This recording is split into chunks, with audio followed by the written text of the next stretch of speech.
Menjuah. Selamat datang di channel History Papak TV, mengulas seputar sejarah, budaya, musik daerah dan berita seputar suku Papak.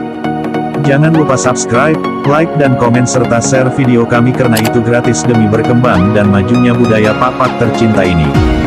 Kembali lagi bersama kami di History Papak, kembali sambungan cerita Naga Jambe Part 1. Di mana Naga Jambe telah menikah dengan Beru Saraan dan dikaruniai 4 orang putra dan putri antara lain Ujung, Angkat, Bintang dan 1 putri bernama Nantampuk Emas. Naga Jambe di Tanah Papak Part 2, tonton part 1-nya. Lihat link di deskripsi atau lihat link di bawah ini. Untuk mempersingkat waktu agar tak banyak cakap, karena kebanyakan cakap bisa membuat perut lapar. Ayo saksikan kembali lanjutan dari Naga Jambe Part 1. Setelah Naga Jambe lama berdiam di Cike-Cike, dengan keempat anaknya. Namun kegiatan Naga Jambe sebagai saudagar tetap menjadi sebuah rutinitas. Antara Banua Harhar, yang sekarang menjadi Kecamatan Si-4 Rube Papak Barat. Lalu Kebaros berada sekarang di Kabupaten Tapanuli.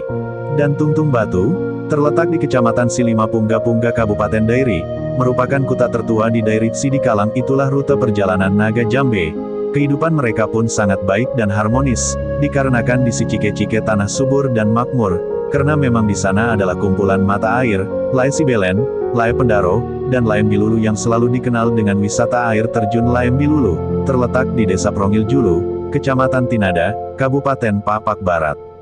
Setelah beberapa puluh tahun tinggal di Cike-Cike, putra dan putri Naga Jambe sudah mulai besar, malang tak dapat diduga untung tak dapat diraih. Naga Jambe pun kembali menikah dengan putri Raja Padang dari Banua Harhar, membuat Naga Jambe ayah dari si Pitu Marga pun jarang pulang ke Cike-Cike. Setelah menikah dengan Beru Padang mereka pun tinggal di Banua Harhar. Dari pernikahan Naga Jambe dan Beru Padang, lahirlah anak mereka yang bernama Capah, Kudadiri, Gajah Manik dan terakhir ialah Sinamo. Namun Naga Jambe tetap merahasiakan kalau Naga Jambe bapa dari si Pitu Marga, ternyata punya istri selain Beru Padang. Suatu hari Naga Jambe pun jujur kepada istri dan anak-anaknya bahwa Naga Jambe pernah. Kita lanjutkan part 3, kisah Naga Jambe di Tanah Papak.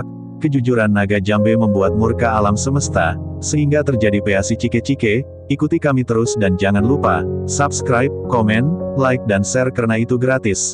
Dan semoga kita semua dilindungi oleh Sang Maha Pencipta, dan diampuni segala kesalahan dan dosa-dosa kita.